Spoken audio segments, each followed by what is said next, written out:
guys, welcome to this week's episode of Tracy's Tuesday Talks. I am your hostess, Tracy Latona, and today we are going to be talking about the student loan repayments kicking back up.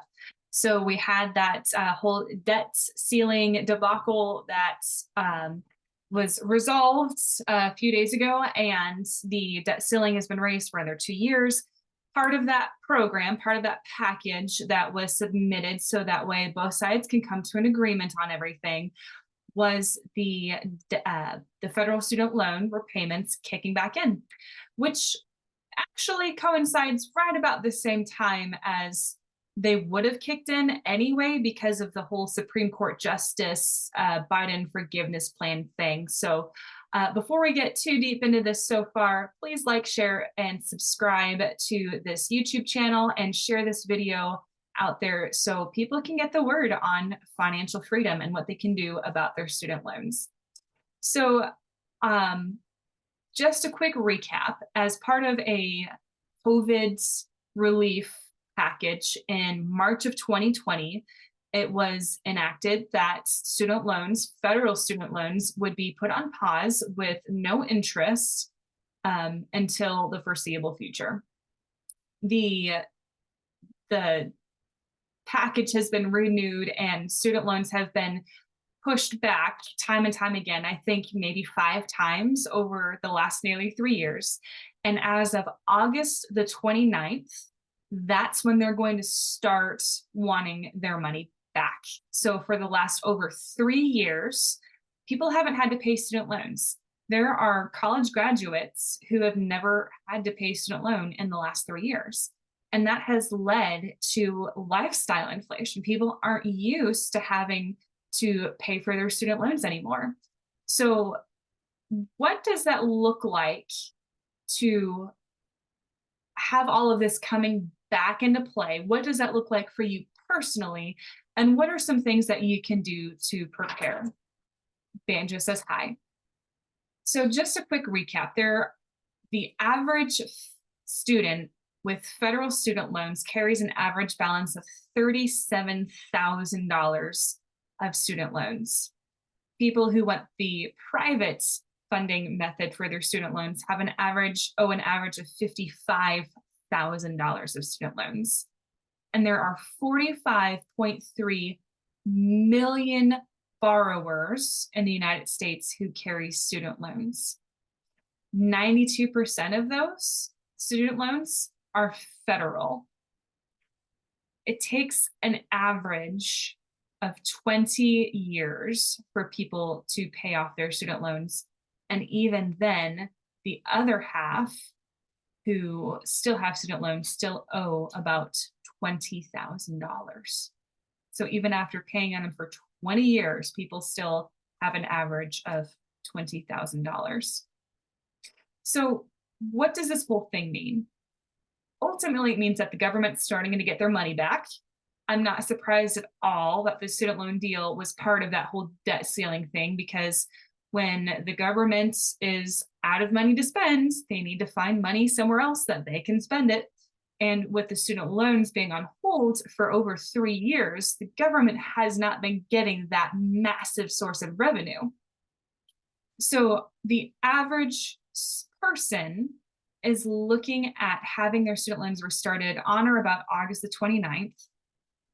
And that average payment for a $35,000 student loan, keep in mind the average is about $37,000 for federal, be prepared to have an extra $363 coming out of your paycheck each month. The average payment for a $35,000 student loan is $363.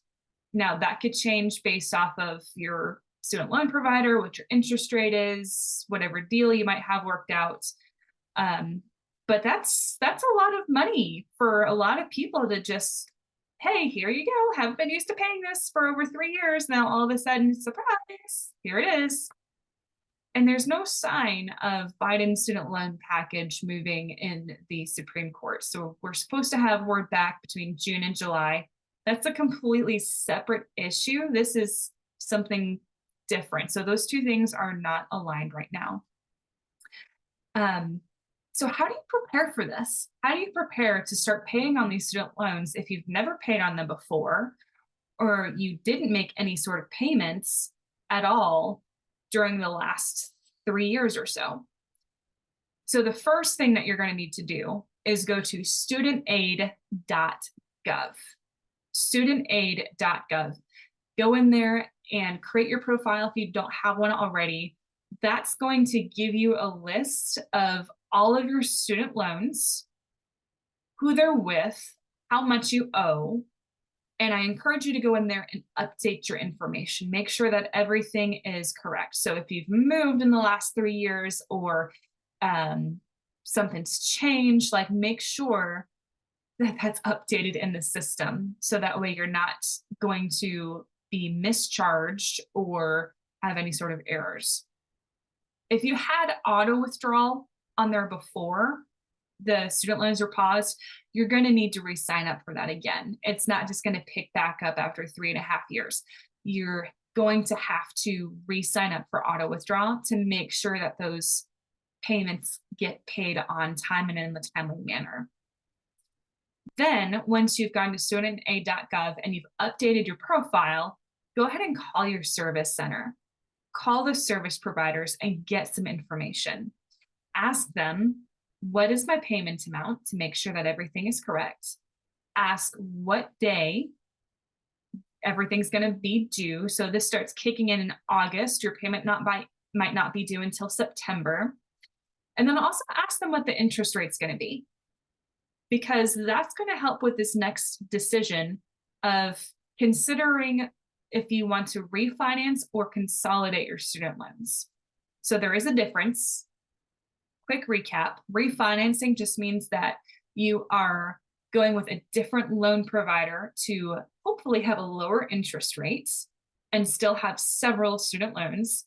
Consolidation means that you throw all of your student loans together, or the ones that you want, hopefully the ones that you want, hopefully you get to choose, and everything just gets rolled in together into one big plan or payment. You are only able to do that one time with federal student loans. You can only consolidate one time. So if you do decide to do that, make sure that you're fully on board with that. If you're kind of on the fence about consolidation, make sure that you do it at a time that feels right for you. Please stay away from programs that look good on paper, but are ultimately going to keep you in debt longer. I'm looking at you: public loan forgiveness programs, or PSLF, public student loan forgiveness programs. Those are the ones that'll keep you in debt for 10 years. They have such stringent rules and regulations that you have to follow. Like, you can never miss a payment. They always have to be on time. You have to work for certain people. They have to be certain organizations. And that can really be a downer on how much money you can actually make.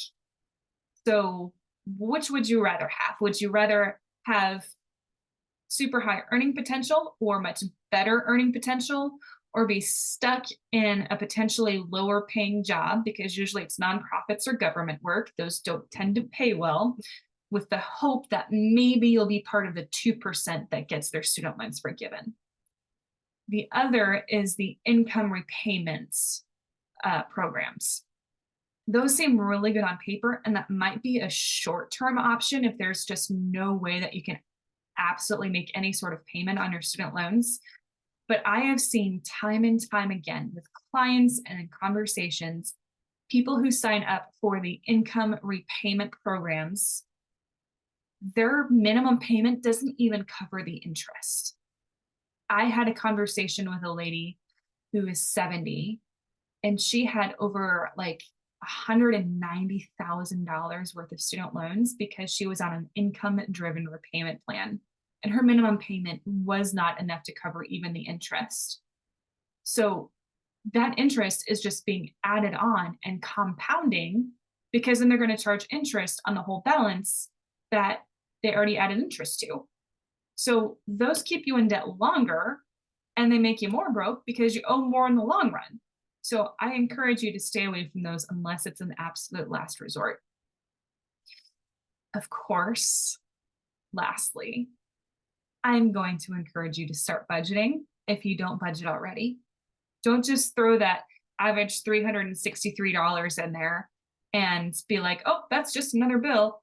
Make a mission for every single dollar that comes into your bank account. A budget is not restrictive, it is permission to spend. You get to tell Benjamin where to sit and where to stay and where to go. And you get to decide where your money's going to go and how you want it to behave. A budget is going to include this new student loan repayment, this new student loan payment, and you get to decide where that falls in your debt snowball, how much you're going to throw at that student loan payment, and make sure that you're tracking your transactions, please, so you stick to your budgets. So that way, when this does kick in, it doesn't hurt as much.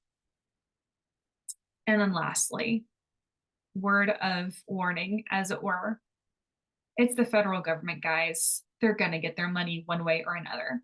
Student loans are not bankruptable.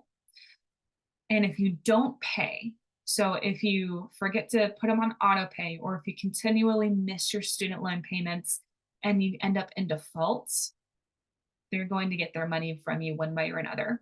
And that looks like taking your tax refunds, docking your pay up to 15%, and even taking it from Social Security later on down the road.